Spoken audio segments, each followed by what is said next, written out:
Welcome, curious minds, to another deep dive. Great to be here.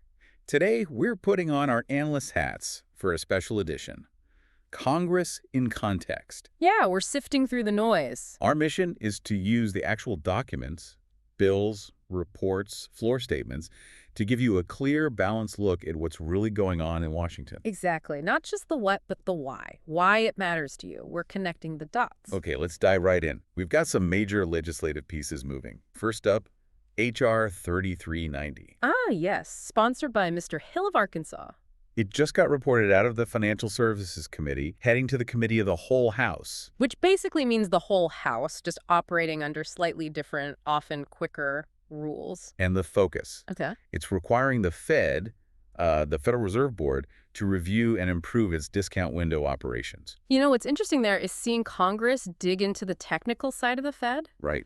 The discount window, that's the Fed's emergency lending facility for banks. It's vital plumbing for the financial system. So ensuring it works well is pretty critical, especially in uncertain times. Absolutely. It signals this push for more oversight, even on bodies that were traditionally more independent, making sure that Lifeline is transparent and robust. Okay, so from finance, let's shift to health. H.R. 5127. This one aims to mandate no-cost coverage for certain HIV prevention services. A really important public health issue. And what caught my eye is that it's been referred to 3 different committees. 3. Okay, Energy and Commerce, Ways and Means, and Oversight. Yeah. Well, that tells you something right away. That's complicated. Exactly. It touches public health, sure, but also the economics for insurers, for providers, multiple dimensions. So for you, the listener, seeing 3 committees means what?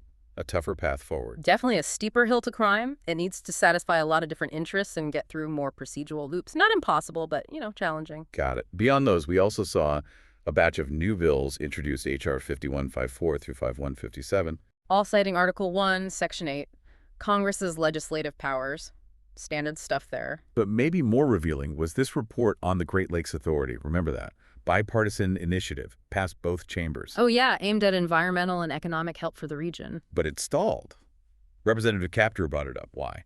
Because the executive branch hasn't appointed its co-chair yet. Ah, the implementation bottleneck.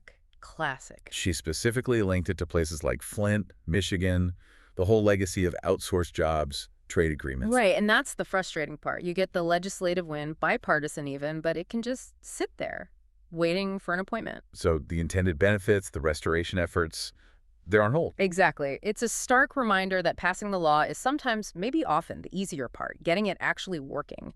That takes sustained administrative focus and political will.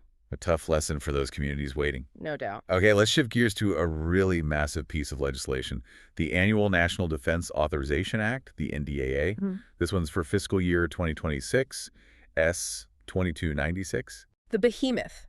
It covers pretty much everything DoD does: shipbuilding, space, cyber, personnel. So looking at this huge bill, what are the big takeaways for you? What should people really understand about this year's version? I'd say 2 main themes jump out: strategic modernization and really trying to secure our defense supply chains. Okay, modernization. What did that look like in practice? Well, things like requiring a 30-year plan to keep 31 amphibious warfare ships, that's long-term naval planning. 30 years. Wow. And procuring up to 15 medium landing ships just in the next couple of years. Also, a big push for open mission systems on the F-35. Open mission systems, meaning? Making the software more adaptable, more portable, so it can work better with the F-22, and importantly, with the next generation air dominance fighter coming down the line. It's about future-proofing. Building for adaptability, not just locking into current tech. Makes sense. And the supply chain part. That's huge. We're seeing a clear move to reduce reliance on potential adversaries. How so? The bill bans contracts with certain foreign entities for DoD research starting in 2027. And it prohibits buying critical materials, think molybdenum, gallium, germanium, from non-allied nations. Where do we get them then? That's the key. It authorizes domestic production, including from recovered or recycled materials, bolstering our own base. And I saw something about plutonium pits, too. The cores for nuclear weapons. Yeah, a major focus on ensuring domestic production capacity.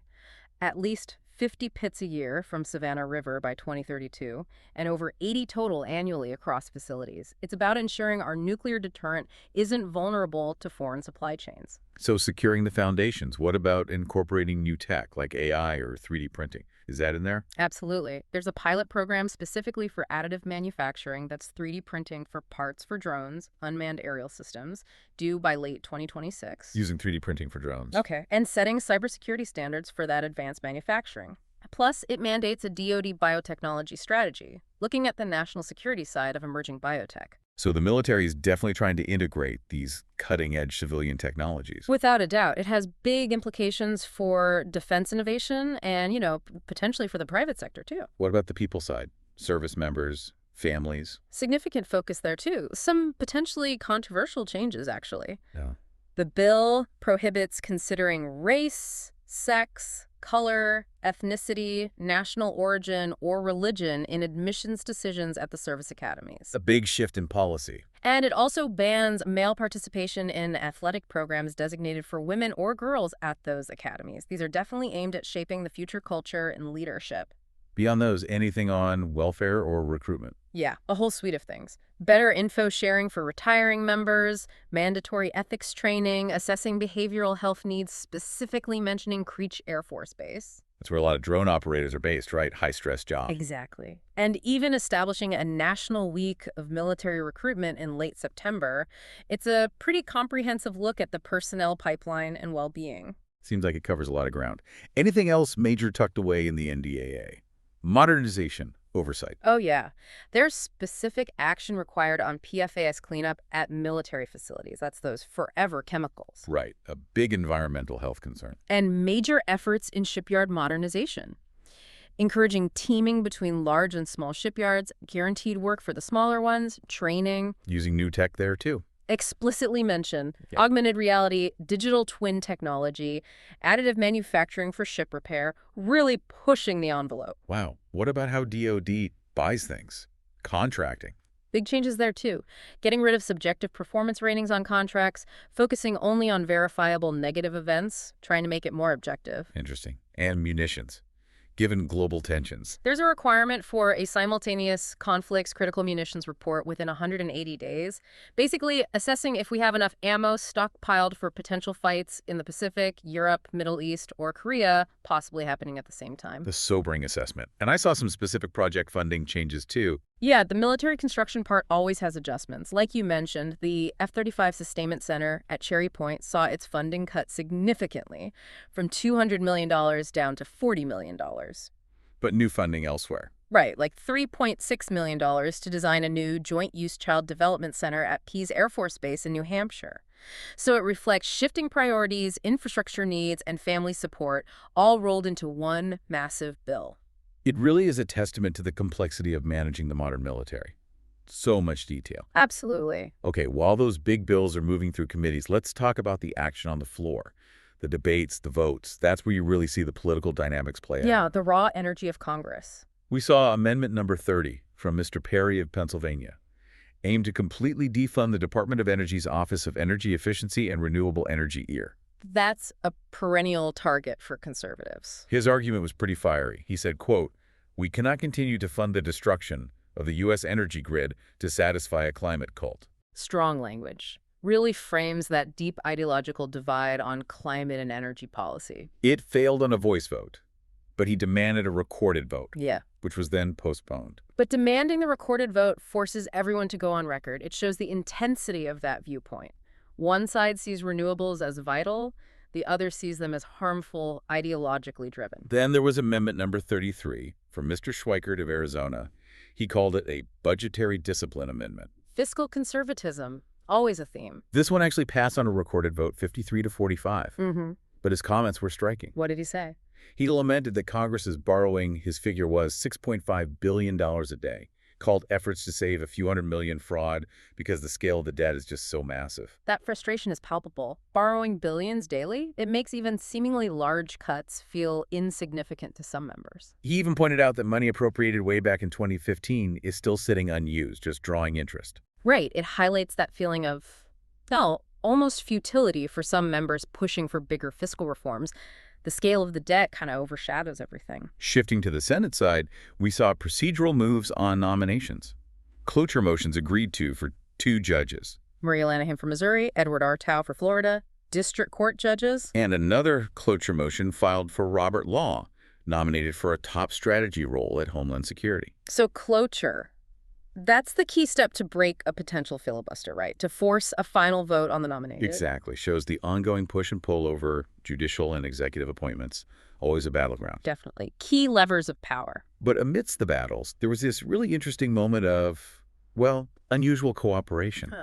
What happened? Mr. Massey filed a discharge petition for House Resolution 581, and look who signed it, a real mix. Like who? McGovern, Mace, Boebert, Marjorie Taylor Greene, even Alexandria Ocasio-Cortez, all signed the same petition. Wow, that is rare. A discharge petition lets members force a bill out of committee if leadership is blocking it. So seeing that kind of cross-ideological group sign on. It suggests the underlying issue, whatever HR's 581 is about, must really resonate across the spectrum, or there's a strong desire to bypass the usual process for some reason. Very unusual coalition. And then, the human moments. Floor speeches honoring individuals.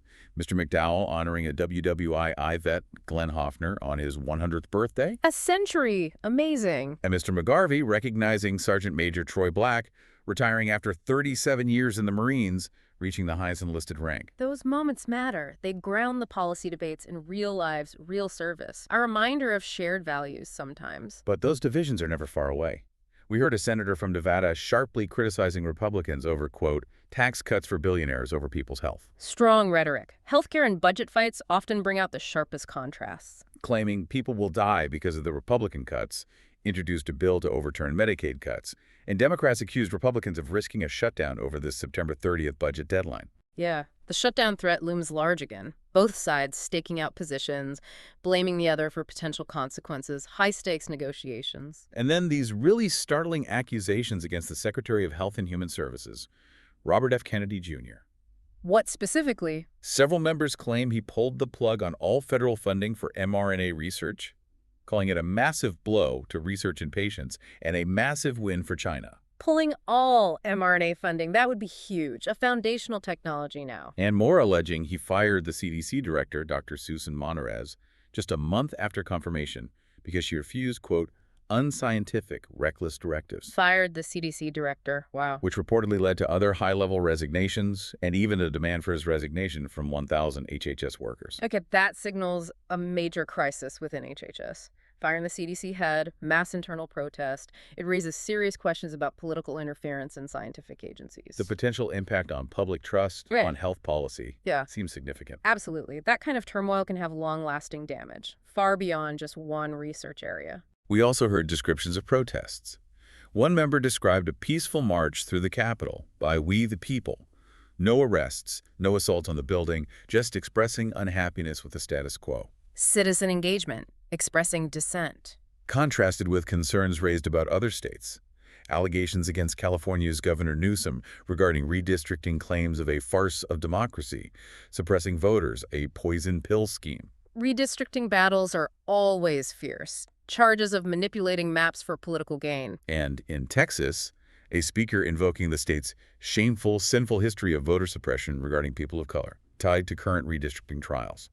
Concerns about mid-decade redistricting, targeting minority seats there, and potentially in Missouri and Indiana, too.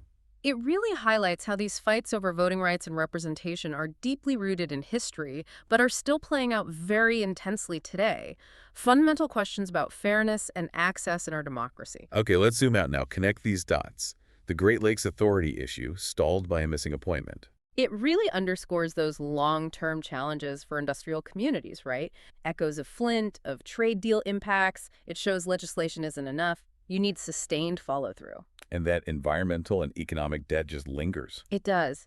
It requires more than just passing a bill. It needs constant attention and administrative action. Yeah, and the situation at HHS with Secretary Kennedy, the lawsuits from 23 states, the internal calls for resignation. That points to a potential deep instability in our federal public health institutions. It could seriously erode public trust and hamper responses to future health crises if that relationship between political leadership and scientific expertise breaks down so dramatically. Something to watch very closely. What about globally? We heard about China's lead in EV tech. Yeah, companies like CATL, BYD, with super fast charging, the assessment was they might be years ahead of the US. Even as the administration tries to limit their tech access. Right. It raises big questions about whether our current strategies, trade restrictions, domestic incentives, are enough to foster the kind of innovation needed to compete, especially in critical green technologies. That gap has real economic and environmental implications. So looking ahead, what are the key dates, the things you should keep an eye on? Well, the big immediate one is September 30th, the appropriations deadline. Government funding runs out, the shutdown risk we mentioned. Exactly. It forces Congress to confront its divisions. The outcome determines agency funding, federal worker paychecks, and sets the tone for everything else. Always a nail-biter. Then we have the confirmation votes pending for those judges and the DHS nominee we discussed. Right. Following those cloture votes, the Senate will finalize those appointments. And internationally. Keep an eye on the November 30th elections in Honduras. There were concerns raised about integrity, corruption there. Those results will matter for regional stability and U.S. foreign policy. So a lot happening domestically and internationally. What does this all mean for you, the listener? How can you engage? Staying informed is step one, and Congress actually makes a lot of this public. Like reading the bills themselves. H.R. 3D390, S. 2296. Exactly. You can find the full text on congress.gov. Search by bill number. Same for roll call votes. See how your representative voted. And those committee reports often have more detail than the news reports, right? Absolutely. More in-depth analysis. If an amendment like Mr. Perry's on ear funding, or a bill like the HIV prevention one, H.R. 512E7, matters to you, knowing the number lets you track it, read it directly. You can also follow floor debates through the Congressional Record. See those speeches honoring veterans or debating policy. It's all there. And of course, you can contact your representatives directly. Make your voice heard.